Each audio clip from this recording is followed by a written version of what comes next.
আসসালামু আলাইকুম বন্ধুরা। তো আমি প্রতিদিনের ন্যায় আজকেও চলে আসলাম তোমাদের মাঝে। আজকে তোমাদেরকে ঘ লেখা, বিদ্যাসাগর ঘ কিভাবে লিখি সেটা তোমাদেরকে দেখাবো। দেখো তোমরা, প্রথমে আমি কাঠ পেন্সিল দিয়ে স্কেচ করে নিয়েছি, এরপর কালার পেন্সিল ইউজ করেছি। দেখো, দেখতে থাকো, বাসায় প্র্যাকটিস করবে, তাহলে তোমরাও এরকম করে লিখতে পারবে। এটা হচ্ছে বিদ্যাসাগর ঘ। এবার তোমাদের দেখাবো বক্স টাইপ ঘ কিভাবে লিখে। দেখো, বিদ্যাসাগর ঘ হয়ে গেছে।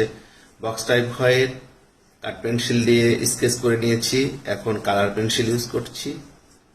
এটা হচ্ছে বক্স লেখা। দেখো এবং বাসায় প্র্যাকটিস করবে।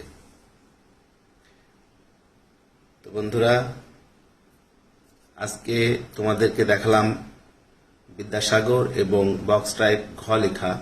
আগামী পর্বে আমি বিদ্যাসাগর এবং বক্স টাইপ ঘ এর শেড নিয়ে চলে আসবো তোমাদের মাঝে।